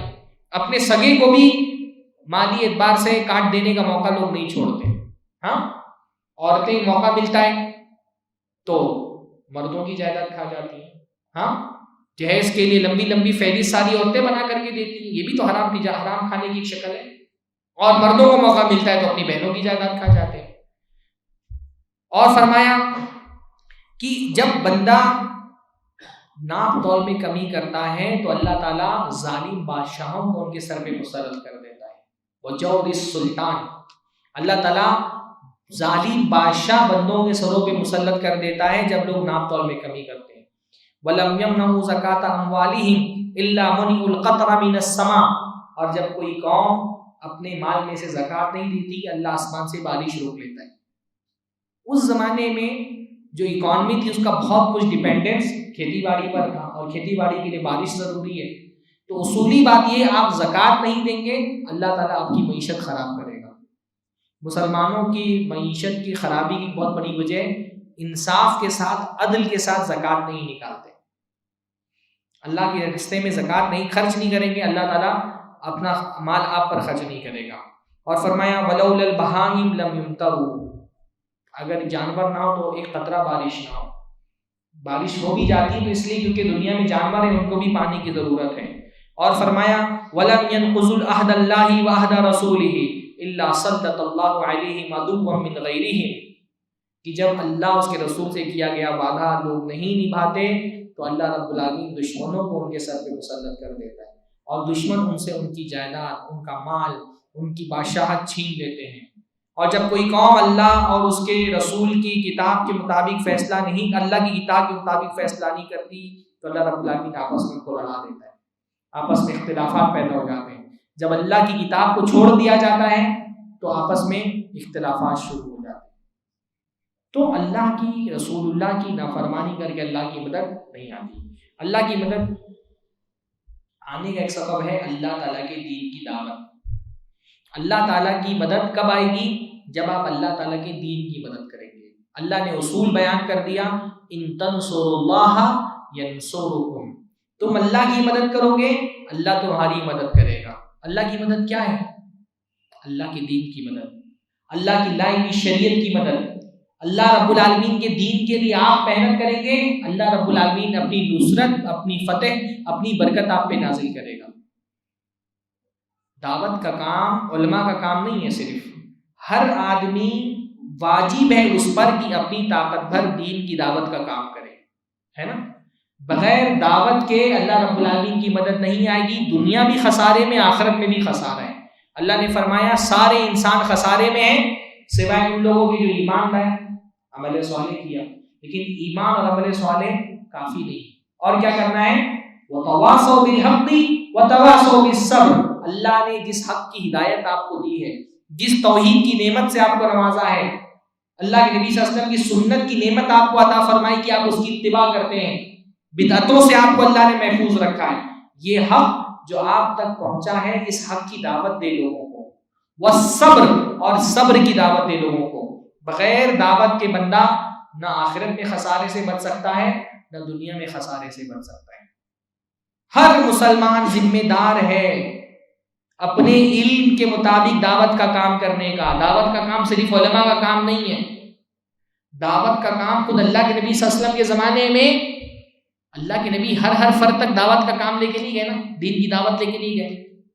اللہ کے نبی صلی اللہ علیہ وسلم نے دعات کو پیدا کیا. جو اللہ کے نبی صلی اللہ علیہ وسلم کی زندگی میں اتنا بڑا انقلاب آیا، اس کے پیچھے صحابہ کرام کی محنت تھی. ایک ایک آدمی کو پکڑ کے دین کی دعوت دی. دعوت نہیں آئے گی تو تباہی آئے گی. اللہ تعالیٰ نے قرآن مجید میں فرمایا لَتَأْمُرُنَّ بِالْمَعْرُوفِ. اللہ کے نبی نے فرمایا لَتَأْمُرُنَّ بِالْمَعْرُوفِ وَلَتَنْهَوُنَّ عَنِ الْمُنْكَرِ. تم ضرور بضرور بھلائی کا حکم دو اور برائی سے روکو، ورنہ کیا ہوگا؟ ورنہ اللہ تعالیٰ کسی قوم کو تم پہ مسلط کر دے گا. یہ جو قومیں ہمارے سروں پہ مسلط ہیں، ہمارے اقتدار کا دور ختم ہو گیا، ہم جو زوال کی زندگی گزار رہے ہیں، اس کی وجہ کیا ہے؟ دعوت کا جو حق تھا وہ ہم نے ادا نہیں کیا. وہ صرف علماء کی ذمہ داری نہیں، ہر آدمی اپنے علم کے مطابق دعوت کا کام کرے. بھئی آپ کا پڑوسی نماز نہیں پڑھتا، کیا اس کو نماز کی دعوت دینے کے لیے آپ کو عالمیت کی سند حاصل کرنا ضروری ہے؟ ہاں، آپ کے اپنے رشتہ دار بدترین قسم کے شرک میں مبتلا ہیں، قبر پرستی کرتے ہیں، پیر پرستی کرتے ہیں. ان کو توحید کی طرف بلانے کے لیے آپ کو کوئی عالم فاضل کی سند نہیں چاہیے. اس کے لیے آپ کے لیے مدرسے سے فارغ ہونا ضروری نہیں ہے. آپ کی اپنی مسجد ہے ماشاءاللہ، اس مسجد کی دعوتی تحریک میں آپ کا کیا تعاون ہے؟ ہر آدمی کو سوچنا چاہیے نا. ہم میں سے ہر کوئی ذمہ دار ہے. جو بھی رسول کا امتی ہے، رسول کا امتی پیدائشی داعی ہوتا ہے، اللہ کے رسول نے فرمایا, اللہ نے قرآن میں فرمایا قل ھذہ سبیلی ادعو الی اللہ علی بصیرۃ انا ومن اتبعنی, کہہ دیجئے یہ میرا راستہ ہے, میں لوگوں کو اللہ کی طرف بلاتا ہوں, میں بھی اور میری اتباع کرنے والے بھی, میرے فالوورز بھی. ہم ہیں نا اللہ کے رسول کے فالوور. اللہ تعالیٰ کی دین کی نصرت میں میرا کنٹریبیوشن کیا ہے, ہر آدمی کو سوچنا چاہیے. اپنے علم سے, اپنی طاقت سے, اپنے پیشے سے میں اللہ تعالیٰ کی دین کی نصرت کے لیے کیا کر رہا ہوں. ایک مسلمان ہونے کی حیثیت سے اللہ کے ہاں صرف یہ نہیں پوچھا جائے گا کہ تم نے اپنے نماز روزے پڑھے کہ نہیں پڑھے. اللہ کا یہ بھی تو سوال ہوگا, اللہ تعالیٰ نے جو دین کی دعوت تم کو دی تھی, جو دین کی ہدایت دی تھی, اس ہدایت کو عام کرنے کے لیے کیا کوششیں تھی تمہاری, یہ سوال نہیں ہوگا. آپ بھی تو اسی امت کا حصہ ہے نا, جس امت کے بارے میں کہا گیا کہ وہ خیر امت ہے. کیوں؟ کیونکہ وہ بھلائی کا حکم دیتی ہے, برائی سے روکتی ہے. تو امت کا حصہ ہے تو امت کی ذمہ داری میں ہاتھ بھی ڈالنا پڑے گا, تعاون بھی کرنا پڑے گا. علم والے اپنے علم سے دعوت کو آگے بڑھائیں گے, مال والے اپنے مال سے دعوت کو فائدہ پہنچائیں گے. جن کو اللہ نے طاقت اور قوت دی ہے وہ اپنی طاقت اور قوت سے دعوت کا کام آگے کریں گے, تب جا کر کے اللہ کی نصرت اور مدد آئے گی.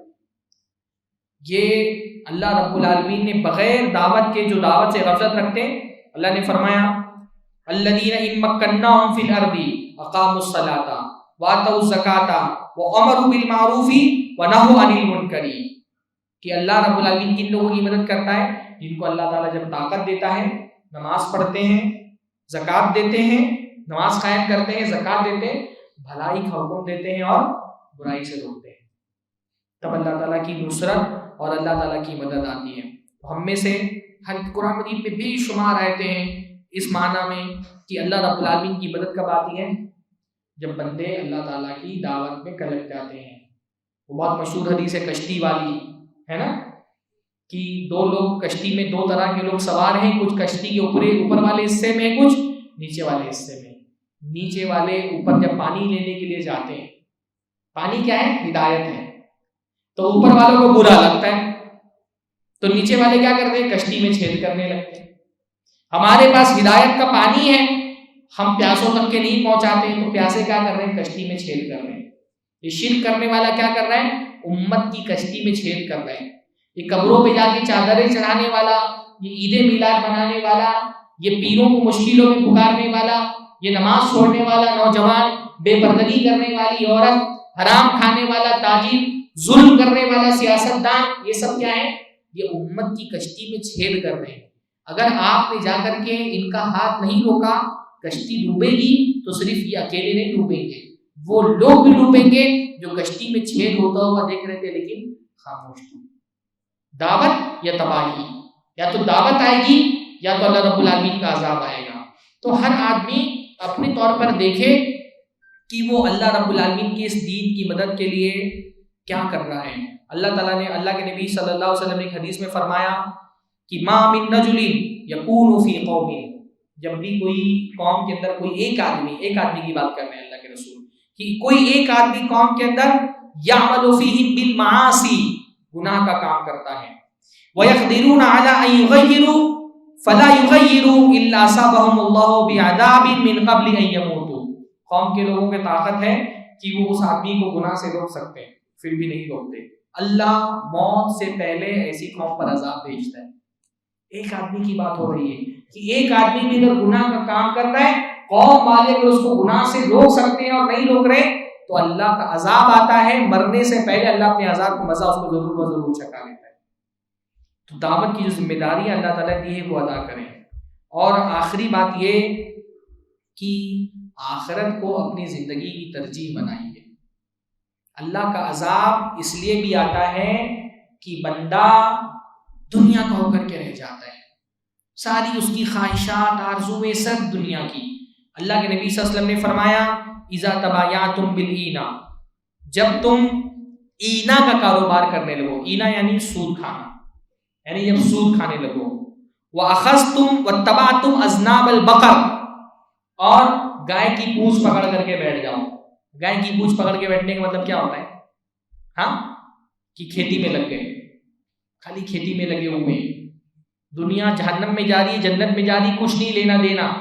اللہ کے ساتھ شرک ہو رہا ہے، کفر ہو رہا ہے، کوئی فرق نہیں پڑ رہا، بدعتیں ہو رہی ہیں، بدعتوں کے نام پر اللہ تعالیٰ کے دین کو بدنام کیا جا رہا ہے سڑکوں پہ، ہمارا کیا ہے؟ ہمارا کاروبار چل رہا ہے، ہمارے اکاؤنٹ میں پیسے آ رہے ہیں، ہمارے گھر کھانا بن رہے ہیں، ہمارے بچے پڑھ رہے ہیں، ہماری بیوی خوش ہے۔ تبعتم اذناب البقر اخذتم اذناب البقر، کھیتی باڑی کرنے والوں کو کہا گیا کہ وہ ہل چلاتے، بس وہ اپنے ہل جوتنے والے گائے کے پیچھے لگے ہوئے، دنیا سے، دعوت سے، دین سے اپنا تعلق توڑ لیا ہے۔ وَتَرَكْتُمُ الْجِهَادَ فِي سَبِيلِ اللَّهِ، اور اللہ کے راستے میں جہاد کو چھوڑ دو، دعوت کو چھوڑ دو، اللہ کے راستے میں کوشش کرنا چھوڑ دو، تو کیا ہوگا؟ سلط اللہ علیکم ذلہ، جب ایسے ہو جاؤ گے، دنیا پرست ہو جاؤ گے، تو اللہ تم پر ذلت طاری کر دے گا۔ یہ جو اس وقت امت میں ذلت ہے، اس کی بہت بڑی وجہ ہے امت کا بیشتر حصہ اس کو دین سے، دعوت دین سے کوئی لینا دینا نہیں، سب اپنی دنیا میں مست ہیں، سب اپنی دنیا میں مست ہیں، سب نے اپنا قبلہ دنیا کو بنایا ہوا ہے، اپنی دنیا کی فکر میں اسی میں مگن ہے۔ ہماری ترجیح آخرت نہیں رہ گئی، ہم دنیا کے لیے جی رہے ہیں، آخرت کے لیے نہیں جی رہے۔ یہ لعنت زدہ زندگی ہے، جہاں بندے کی زندگی میں دین کے لیے کوئی فکر مندی نہیں، دعوت دین کے لیے کوئی فکر مندی نہیں۔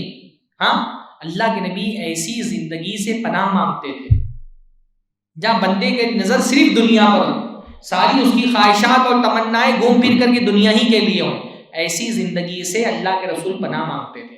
اللہ کے رسول کی ایک بڑی پیاری دعا ہے، اللہم لا تجعل الدنیا اکبر ہمنا، اللہ تعالیٰ دنیا کو میری سب سے بڑی خواہش مت بنانا۔ لعنت زدہ زندگی ہے کہ بندہ بس دنیا میں پڑا ہوا ہے۔ بھائی دنیا کماؤ، اللہ تعالیٰ دنیا کمانے سے نہیں روکتا، پر دنیا کو زندگی کا مقصد مت بنا لو، دنیا کو اس کی جگہ پہ رکھو۔ دنیا اللہ سے، رسول اللہ سے، اللہ کے راستے میں دعوت سے، اعمال سے بڑی نہیں ہونی چاہیے۔ دنیا کماؤ، اللہ تعالیٰ نے کہا وَلَا تَنْسَ نَصِيبَكَ مِنَ الدُّنْيَا، دنیا میں اللہ نے جو تمہارا حصہ رکھا ہے اس کو مت بھولو، پر دنیا کی اوقات یاد رہنا چاہیے، ہمیشہ دنیا کی حیثیت یاد رہنی چاہیے۔ اگر دنیا اللہ سے بڑی ہو جائے، رسول اللہ سے بڑی ہو جائے، تو اللہ کا عذاب آتا ہے۔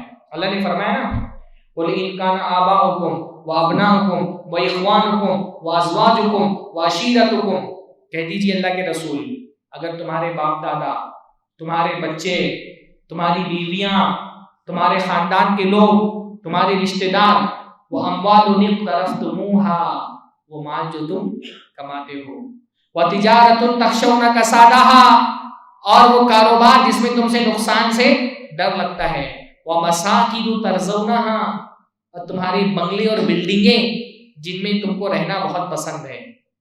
یہ چیزیں حرام نہیں ہیں، باپ سے، بچے سے، بیوی سے، خاندان کے لوگوں سے، مال سے، جائیداد سے، کاروبار سے، اپنے گھروں سے محبت کرنا بری چیز نہیں ہے، لیکن اگر یہ چیزیں اللہ تعالی سے، رسول اللہ سے اور اللہ کے راستے میں جہاد سے زیادہ محبوب ہے تمہارے لیے، تو انتظار کرو یہاں تک کہ اللہ کا عذاب آ جائے گا۔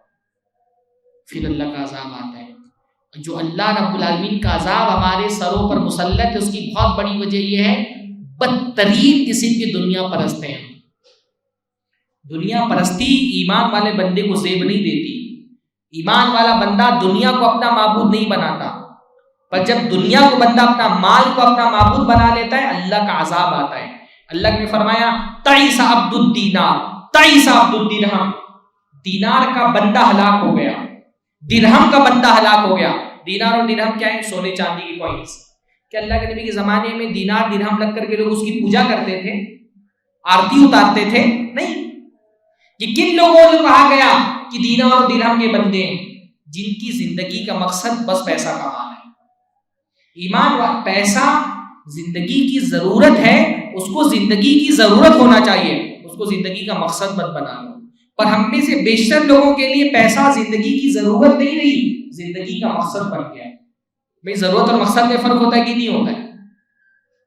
بیت الخلاء زندگی کی ضرورت ہے کہ نہیں ہے نا؟ ٹوائلٹ ضرورت ہے کہ نہیں ہماری زندگی کی، ہے نا؟ پر کیا ہم اس کو زندگی کا مقصد بنا لیتے ہیں؟ ہاں، کیا گھر دن بھر ٹوائلٹ میں بیٹھا رہے؟ پیسے کا بھی یہی معاملہ ہے، مال کماؤ پر مال کو ہاتھ میں رکھو، دل میں مت رکھو. ہاں، سلف جو ہے نا، ان سے کسی نے شکایت کی، پوچھا کہ ہمارے زندگی میں مال آنے والا ہے، ہم مال کی فتنوں سے کیسے بچیں؟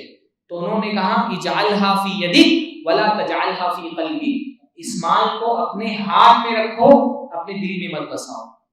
مال کو زندگی کا مقصد نہیں، زندگی کی ضرورت بناؤ. مال کو اپنی خدمت میں لگاؤ، خود مال کی خدمت میں مت لگ جاؤ. مال کو اپنا معبود مت بناؤ. مال کو اعمال سے مت سمجھو، ہے نا بھائی. مال بہت اہم ہے پر مال اعمال سے زیادہ اہم ہے. قیامت کے دن اعمال کام آئیں گے، مال کام آئے گا نہیں، کام آئے گا. مال کے مقابلے میں، اعمال کے مقابلے میں مال کی حیثیت کتنی ہے؟ 2 رکعت نماز اللہ کے رسول نے فرمایا. کون سی؟ فجر کی. فجر کی 2 رکعت نماز اللہ کے نبی نے فرمایا رکعت الفجر خیر من الدنیا وما فیہا.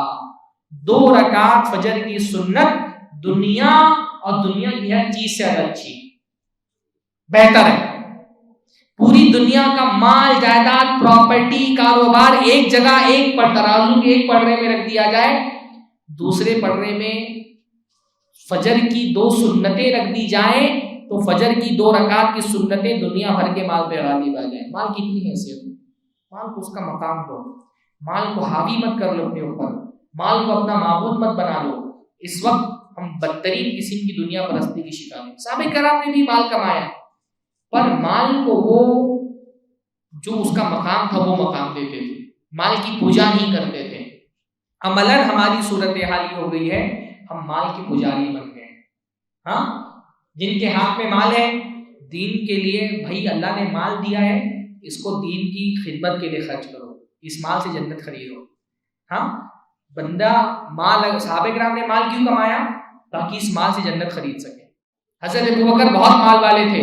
اللہ کے رسول نے فرمایا ما نفعنی مال قط ما نفعنی مال ابی بکر. کسی کے مال نے مجھے اتنا فائدہ نہیں پہنچایا جتنا ابو بکر کے مال نے فائدہ پہنچایا. اللہ کے نبی کا ذاتی فائدہ ہوا نہیں نا، اللہ کے نبی کے لائے ہوئے دین کو فائدہ ہوا. اللہ نے اگر مال دیا ہے اللہ تعالیٰ کے دین میں لگائیے، مسجد پہ خرچ کریے، مدرسوں پہ خرچ کریے، علماء پہ خرچ کریے، دعوتی تنظیموں کا تعاون کریے، کتابیں چھپوائیے، پمفلٹ بنوا کر کے تقسیم کروائیے، قرآن تقسیم کروائیے. اس مال سے جنت خریدیے. حضرت عثمان غنی بہت پیسے والے تھے اور اس مال کو انہوں نے اللہ تعالیٰ کے دین کی خدمت میں لگا دیا. مدینہ میں آئے، مسلمانوں کے پاس پینے کے لیے پانی نہیں تھا. ایک یہودی کے پاس تھا کنواں، اور اس کنویں سے 1 بالٹی پانی دینے کے لیے وہ 1 مد جو لیتا تھا. بھاری پڑ رہا تھا مسلمانوں کو. اللہ کے رسول نے کہا کوئی ہے جو اس کنویں کو خرید کے وقف کر دے. حضرت عثمان نے 35,000 درہم میں وہ کنواں خرید کر کے وقف کر دیا. 35,000 درہم یعنی 35,000 چاندی کے کوئنس. کتنی بڑی رقم ہوگی. ہاں، تبوک کا موقع تھا، اللہ کے نبی صلی اللہ علیہ وسلم نے کہا خرچ کرو. حضرت ابوبکر نے اپنی پوری جائیداد دے دی، حضرت عمر نے آدھا مال دے دیا، حضرت عثمان نے 920 اونٹ اور 80 گھوڑے زین سمیت دے دیے. 1000 دینار کی تھیلی لا کر کے اللہ کے نبی کو دے دی. دینار کس کو کہتے ہیں؟ سونے کے کوئنس. 1000 دینار کی تھیلی اللہ کے قدموں میں رکھ دی. اللہ کے نبی خوش ہو گئے. اس سونے کو پلٹتے جاتے اور فرماتے ما ضر عثمان ما عمل بعد اليوم. آج کے بعد عثمان کچھ بھی کر لے ان کو نقصان نہیں پہنچنے والا. صحابہ کے پاس بھی مال تھا. مال کمانا شریعت نے منع نہیں کیا ہے، مال کو زندگی کا مقصد بنانے سے منع کیا. اللہ کے نبی کی زندگی کا آخری وقت تھا، مسجد نبوی تھوڑا سا کم پڑنے لگی تو حضرت عثمان نے ایک پوری جگہ خرید کر کے اللہ کے نبی کے لیے وقف کر دی کہ اللہ کے نبی مسجد کی توسیع کر لیں، مسجد کی توسیع کر لیں. علماء نے لکھا ہے یہ جو اللہ کے نبی کی قبر اور منبر کے درمیان کا حصہ ہے نا، روضہ جس کو کہا جاتا ہے، جنت کی کیاریوں میں سے کیاری، اس کا بیشتر حصہ حضرت عثمان کا وقف کیا ہوا ہے.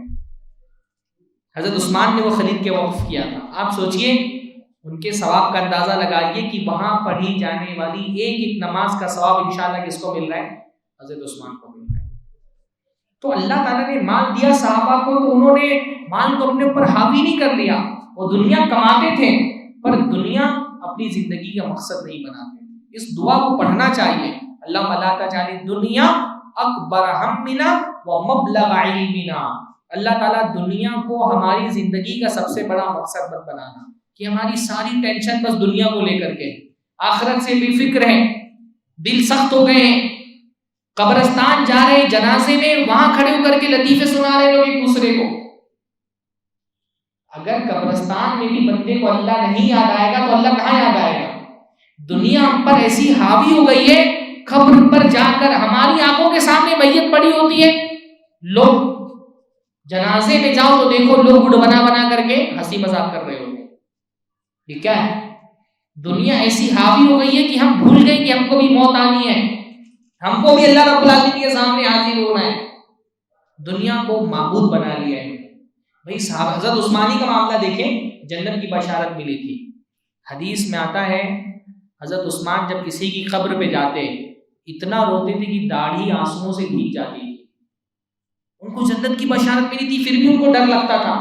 لوگ کہتے تھے کہ آپ کے سامنے جہنم کا تذکرہ ہوتا ہے، آپ کے سامنے قیامت کی ہولناکیوں کا ذکر ہوتا ہے، تب تو آپ اتنا نہیں روتے. یہ قبر کے عذاب پر آپ اتنا کیوں روتے ہیں؟ قبر کی حالت دیکھ کر کے آپ کیوں روتے ہیں؟ تو وہ کہتے تھے قبر آخرت کی منزلوں میں پہلی منزل ہے، پہلا پڑاؤ ہے. جو یہاں پہ کامیاب ہو گیا آگے کے راستے اس کے لیے اور زیادہ آسان ہیں، اور جو یہیں پہ ناکام ہو گیا آگے کے راستے اور زیادہ سخت ہیں. یہ ہمارے دل کی سختی ہے. اپنی آنکھوں کے سامنے لوگوں کو مرتا دیکھ رہے ہیں، قبرستان میں جا کر کے بھی ہم کو اللہ نہیں یاد آ رہا ہے. صحابہ کرام نیکیاں کر کے ڈرے رہتے تھے کہ پتہ نہیں اللہ رب العالمین کی بارگاہ میں یہ نیکیاں قبول ہوں گی کہ نہیں قبول ہوں گی. ہاں، حضرت حنظلہ ایک مرتبہ اللہ کے رسول صلی اللہ علیہ وسلم کے پاس آئے روتے ہوئے، کہا نافق حنظلہ، اللہ کے رسول حنظلہ منافق ہو گیا ہے. روتے ہوئے گھر سے باہر نکلے، حضرت ابوبکر راستے میں ملے، کہا کیوں رو رہے ہو حنظلہ؟ کہہ رہے حنظلہ منافق ہو گیا ہے. تو حضرت ابوبکر نے پوچھا کیا ہو گیا؟ تو کہا دیکھو جب ہم اللہ کے نبی کی مجلس میں ہوتے ہیں ہمارے دل اللہ کے ڈر سے کانپ رہے ہوتے ہیں، آنکھوں سے آنسو بہ رہے ہوتے ہیں، پر جب اپنے گھر پہ آتے ہیں تو خشیت کی وہ کیفیت باقی نہیں رہتی جو نبی کی مجلسوں میں باقی رہتی. اس حالت کی تبدیلی کو انہوں نے نفاق سمجھ لیا، رونے لگے. اللہ کے رسول کے پاس آئے، شکایت کی اللہ کے رسول حنظلہ منافق ہو گیا. اللہ نے پوچھا کیوں ایسی بات کہہ رہے ہو؟ اللہ کے رسول جب آپ کی مجلسوں میں ہوتے ہیں تو ڈر سے تھر تھر کانپ رہے ہوتے ہیں، اور جب آپ کی مجلس سے باہر چلے جاتے ہیں اپنی بیوی بچوں میں مشغول ہوتے ہیں تو وہ ڈر کا عالم دل میں طاری نہیں رہتا. تو اللہ نے فرمایا حنظلہ جو حالت تمہاری میری مجلسوں میں ہوتی ہے وہ اگر ہمیشہ رہنے لگے لصافحکم الملائکہ، تو فرشتے تم سے مصافحہ کرنے لگیں گے. لیکن حنظلہ ساعتن و ساعتن، ایسی حالت کبھی کبھی ہوتی. گناہ نہیں کیا تھا کوئی، پھر بھی ڈرے رہتے تھے کہ کہیں میں منافق نہ ہو جاؤں. ہم گناہ کر کے نہیں ڈرتے. اللہ تعالیٰ نے قرآن میں فرمایا الذین یؤتون ما اتوا وقلوبهم وجلہ، اللہ کے بندے وہ ہیں جو اللہ کے راستے میں دینا ہے دیتے پر ان کے دل ڈرے ہوئے دیتے. حضرت عائشہ نے پوچھا اللہ کے رسول یہ کون لوگ ہیں؟ کیا یہ گنہگار فاسق فاجر لوگ ہیں جو اللہ تعالیٰ سے ڈرتے ہیں؟ اللہ نے فرمایا نہیں عائشہ، یہ تو نمازی لوگ ہیں، یہ اللہ کے راستے میں صدقہ اور خیرات کرنے والے ہیں. یہ اللہ کے راستے میں دے کر کے ڈرے رہتے ہیں کہ پتہ نہیں ہمارا دیا ہوا اللہ قبول کرے گا کہ نہیں کرے گا. نیکی کر کے ڈرتے ہیں کہ نیکی اللہ کے ہاں قبول ہوگی کہ نہیں قبول ہوگی. ہم گناہ کر کے نہیں ڈرتے. ہاں، قرآن کی ایک آیت حضرت ابراہیم کی دعا، اس دعا پر جب سلف پہنچتے تو بے تحاشا روتے تھے. کون سی دعا؟ حضرت ابراہیم نے جب کعبہ تعمیر کیا اپنے بیٹے کے ساتھ مل کے تو کیا دعا پڑھی؟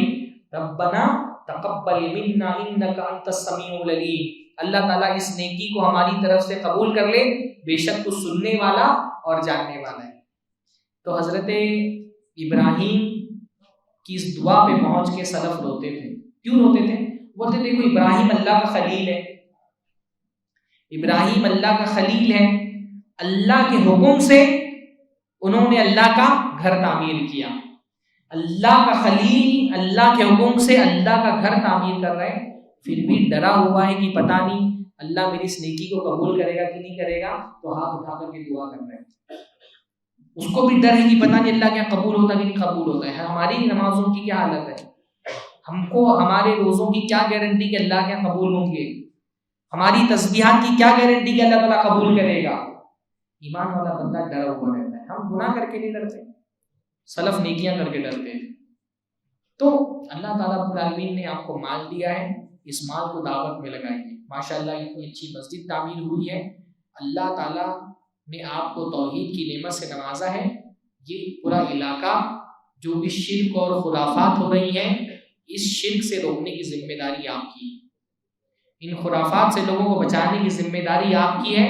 اللہ تعالیٰ نے ہدایت دی ہے، تو ہدایت بڑی نعمت ہے، اور اس نعمت کے ساتھ ذمہ داری بھی بڑی. اللہ تعالیٰ کے جواب دینا پڑے گا کہ اللہ نے اس نعمت سے نوازا تھا، اس نعمت کا شکریہ کیوں نہیں ادا کیا اللہ تعالیٰ کے دین کی دعوت دے کر کے.